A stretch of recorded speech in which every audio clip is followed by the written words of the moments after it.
magandang tanghali. Kumikinang na ulat, Diego Bandito.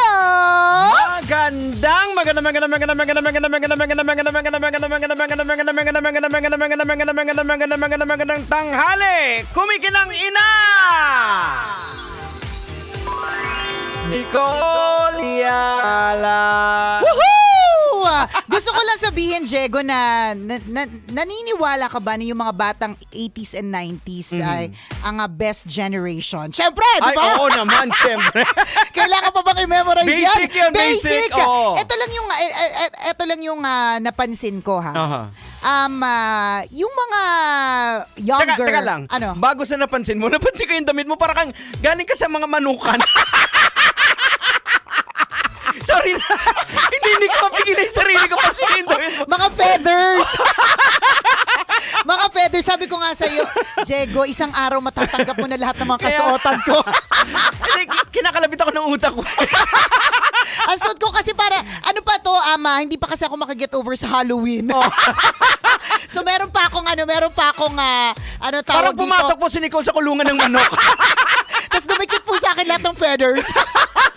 Hoy, pero shala yung shala yung napasukan kong kulungan ng manok. Color gray. Kaya. Di ba, taray? Kaya pala tinitingnan mo kanina, nadidistract ka na naman. Hoy, huwag ka madistract. Meron ako iba't ibang kulay nito. May itim to, may pula. Abangan mo sa mga susunod na araw. Di ba? O, babalik tayo. O, naniniwala ako na ang ating henerasyon talaga ay talagang antitibay. Tingnan mo ha, madami nakapansin nito. Bakit yung mga tito at tita, yung mga ante, parang hot pa rin sila o ba't parang hindi sila tumatanda, yung ganon, di ba? Parang may ganong datingan eh. Pasensya na po kung nagbubuhat po kami ng sarili naming bangko. Show naman po namin to. Parang kayo makipagsabayan sa mga bata. Oo, correct. Pero kapag halimbawa yung mga bata hindi nila kinaya kunyari yung puyat, the next day maglilive sila. May maramdaman lang ng kaunti. Maglilive sila, ganyan. Bakit ko to sinasabi? Okay. Minsan nabibilib din ako sa kapangyarihan ko na parang, paano ko nagagawa? Okay, isipin mo yung schedule ko na malulupit. Netong nakaraang linggo, pumunta kami sa ibang bansa. Ang schedule na pinili namin para mura yung ticket. Yung mga tipong madaling araw, nagbibihis ka na. So, alam mo, sa madaling salita, puyat talaga. Tapos, alam mo, sa totoo lang talaga, ang pagpupunta sa ibang bansa, ay hindi naman pala, kung bakasyon ang gusto mo yung pahinga, yung sasabihin mo sa sarili mo na, gusto mo na makapag-unwind siguro, pero yung salitang pahinga, wala. Kasi dito sa Pilipinas, Jegs, alam mo ba ang lakad ko, wala pang 5 steps a day. Pero kapag ka nasa ibang bansa, 50,000 steps a day. Yung lakad, wagas. Wala talagang kaya kapag halimbawa may mga bagong kasal, tapos sasabihin nila, ay pupunta kami sa ganitong bansa kasi first time namin, ganyan. Tapos ang trip nila, kasi doon yung honeymoon nila, ay naku, ipupusta ko yung sweldo ko, hindi naman siya masyado malaki, kaya ko ipusta yan. Ipupusta ko, walang mabubuntis, walang buntis ang magaganap. Sa sobrang pagod! Alam mo ba, gawain namin yan ni Ren dati. Honeymoon sa ibang bansa, ganyan, bago namin nabuo si Princess. Alam mo kung saan namin siya nabuo? Sa Ilocos Norte. Kung saan alas 6 pa lang sarado na lahat. Yun yung tinatawag na talagang papahinga ka. So anyways, balik tayo. So pagod na pagod talaga ako. Tapos pagdating ng Sabado, galing akong Quezon eh. Kasi may ginanap dyan na Binibini at Ginoong Candelaria, Quezon. Diba? So, kila Boss Leo. Kila Boss Leo. Yan. At si Boss Leo ng LB Lending Corporation, sila yung major sponsor niya. So, syempre, bilang isang kaibigan, super support ako dyan. Alam mo kung ano na oras nag-umpisa yung pageant kagabi? Tanungin mo sa akin, Diego. Anong oras, Nicole? 8 p.m. Okay, tanungin mo anong oras siya natapos. Anong oras natapos, Nicole Yala? Nako, 3 a.m. Tanungin mo ako, Diego, kung ilang oras ako natulog. Tanungin mo! Ilan? 2 oras. Di ikaw na. Diba? Tapos doon ko na-realize na parang, oh my gosh, kinakaya ko talaga. As in, samantalang meron akong mababalitaan ng mga konting may Makati yung sa may singit-singit. Hindi na pumasok. Nagkabutlig sa ganitong parte. Hindi na pumasok. Diba? Nakakaloka. Samantalang, awan ko naabutan mo ba yung yung pumasok ka man lasing dati? Na-experience mo ba? Marami. Pero nga pumasok ako, ibang frequency yung binabanggit ko. Kasi nga bangag ka pa eh. At hindi imposible. Oo. Pero anong ginawa mo? Pumasok ka pa rin. Yes, oo. Diba? Kasi natatandaan ko to dati way back nung talagang kasagsagan ng pag-iinom ko, paglalasing ko, pagpupuyat ko, early 20s. Kahit na umuwi ako ng 3 a.m. kasi galing sa event or galing sa gimmick, ang pasok namin noon 6 a.m. Carry talaga. Pero ngayon, magpo-45 na si Ateng. Pero kinakaya pa rin talaga.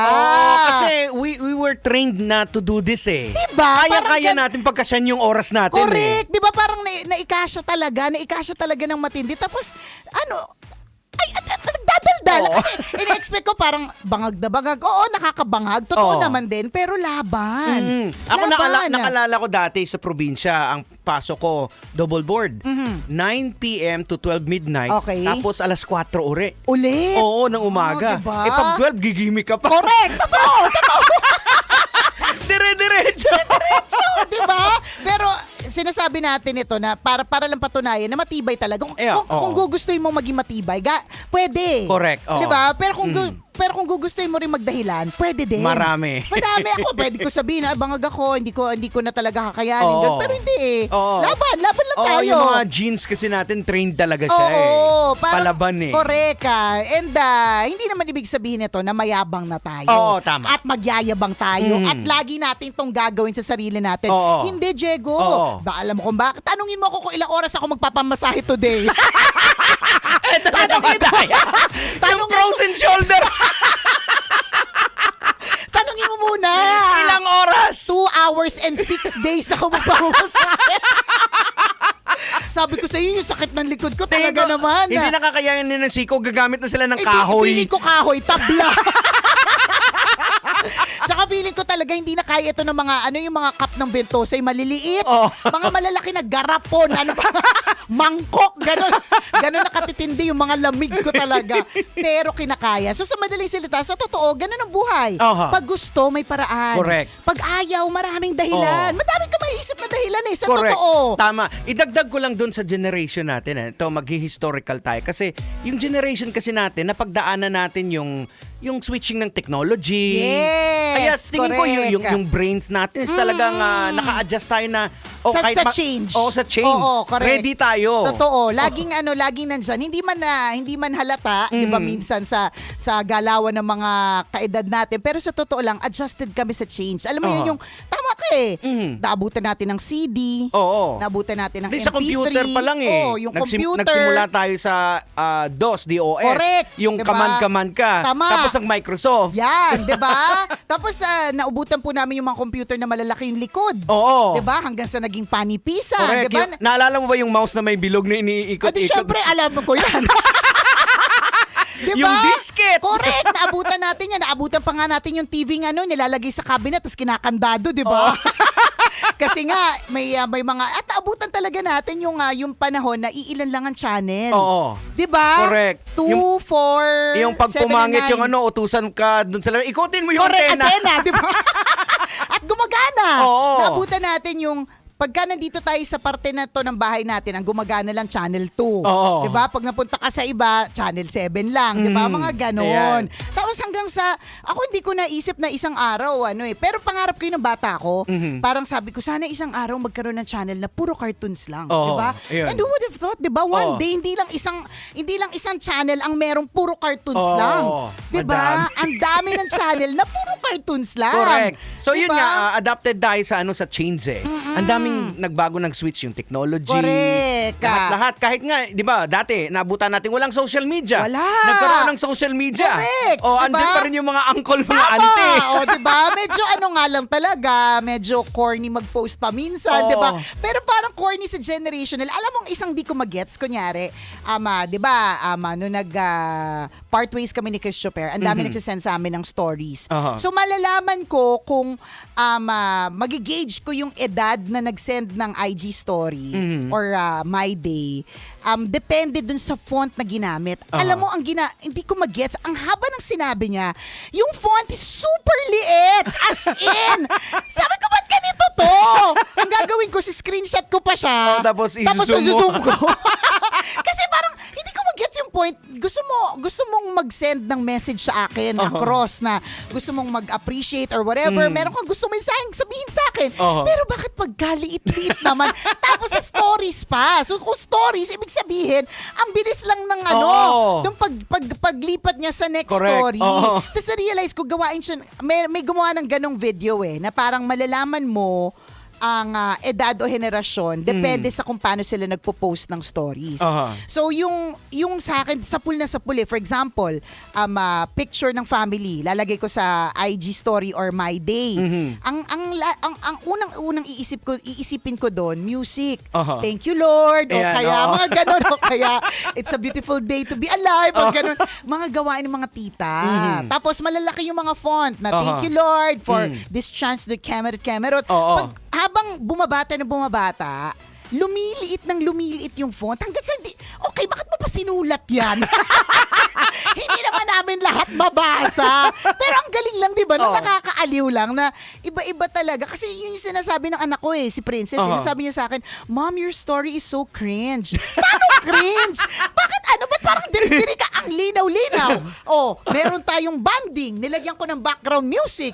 Nilagyan ko ng caption. Ano corny dun? Mali daw yung emoji na ginamit ko. Mga ganun. Kailan pa naging mali yung emoji na smiley? Ang luma daw ng smile. Doon natin makikita na iba yung lens ng mga kabataan kaysa sa atin. Iba talaga. Pag medyo bata-bata ka, more on focus sa sarili mo. Kung i-remind ka at makita mo yung yung mga post mo 9 years ago, diring-diri ka sa sarili mo. Totoo. Kasi ang yabang mo. Totoo din. Ano pinagsasabi mo ano pinaglalagay mo dyan? Nakakaloka. Pero ang kagandahan dito, as we grow older, di ba? Kung mag-change tayo, sana ang changing is for the better. Yun naman lagi ang maganda. Well, diba? darating din sa punto na iiksi din yung post sa mga picture. Correct. RIP. Actually. Kasi dati, di ba, ang mga posting, yung mga bonding moments. Pero dadating lagi yung edad na parang nag-iisa-isa na ring nawawala. Alam mo, na. kapag kalimbawa nga may mga klase ako nagpo-post ng mga, kunyari, mga magulang nila, mga ganyan, kinakabahan din ako kasi syempre mga kaedad din siya ng magulang natin, di ba? Yun naman yung katotohanan, di ba? Na sa bawat generation at sa bawat age, meron talagang mga pagbabago. Correct. Ganyan, di ba? Dati, anong iinumin natin? Ngayon, ganun. anong maintenance mo? Kumusta pinagpa-check ka na ba ng kidney stones? Dati, alam mo, sobrang walwal namin magkakaibigan. Kahit anong oras ngayon, para magkita kami, naku, Jegs, breakfast buffet. Isipin mo yun? Yan yung dati nakikita. Yan yung dati na ng bata-bata ka ba? Ano ba itong mga matatanda? Bakit sila kita-kita ng umaga? Usually nakikita mo, pancake house, mga matatanda na tumatambay. Tayo na yan. At huwag ka masyadong tumawa. Dadating ka dyan. Correct. At pag dumating ka dyan, ipagpasalamat mo. Yes, oo. Diba? Na inabot mo yung edad na yan kung saan ang mga tumatambay na kayo sabay-sabay kayo nagkakape. Ganun. Isa pala sa mga napapansin ko, ewan ko, malamang napansin mo rin to, yung dito sa Tropical Hut. Ay, hindi. Yung mga matatanda dyan na laging nagkakape sa umaga. Ay, hindi ako nadadaan dyan Oo, bakit? Anong nila? Lagi talaga. Sabi ko ba, laging mga matatanda nandito. Diba? Siyempre, yung bago-bago ka pa dito, ayun pa lang ang ending. Ganun. Diba? Kasi ganun nga. Dati, alam mo yung mga matatandang yun na nakikita mo, dati naman gimikera yun kaya lang nag-iba na. Tsaka mapapansin mo rin din along the way na dati madami sila. Correct. Kumukunti na kumukunti. Kasi namamatay na. Totoo. At yun ang katotohanan. Meron ako na nasaksihan na ganyan sa Bicol na parada ng isang school, homecoming, parang reunion. Yung mga batches na mas later, mga 2022, ganyan, dami pa niyan. Hanggang sa dumating na sa 70s, isa-isa na lang talaga. Hanggang sa dulo, paunti na lang talaga ng paunti. Diba? Ganun ang katotohanan ng buhay. Ganun ang katotohanan ng buhay at ganun din kaiksi ang buhay. Ganun din ka talaga kabilis. Sabi nga, diba, pag sabi mo nga kanina, Jegs, yung RIP, diba? Sa lapida nating lahat, mula sa year na ating panganakan hanggang sa year na ating kamatayan, isipin mo isang maliit na gitling lang. Isang maliit na dash lang ang nagsiseparate. So that's how short life is, 'di ba? So ang punto lang, kahit na medyo nagpuyat-puyat ako, hindi ibig sabihin nito na ganito ako lagi, Jegs, kasi maiksi ang buhay. ayokong mas paiksiin. Kasi minsan may kayabangan tayo, kayang-kaya ko naman pala di ba? Ay hindi, dapat alam mo din when to rest. Ayan, kung minsan naaabuso din yung katawan dapat alagaan din natin. Tsaka maganda dun sa, halimbawa, yung travel na yan, hindi ka naman talaga para magpahinga. Kumbaga, to spend memories. Yes. Kasi mababalikan mo kasi tatanda yung mga anak mo, magkakapamilya. Correct. Hindi totoo. Tsaka recharge ba? Kailangan din po natin ng recharge. And ang recharge mga kabisyo, hindi laging ibang bansa. Minsan kasi parang tumitingin tayo na parang kakaingit naman siya, nag-recharge siya sa ibang bansa. Hindi. Ang recharge kahit saang paraan. Basta ang importante, may recharge. Correct. Oo. Diba? Minsan nga, may mga kaibigan ako, ang recharging nila, maglinis ng bahay.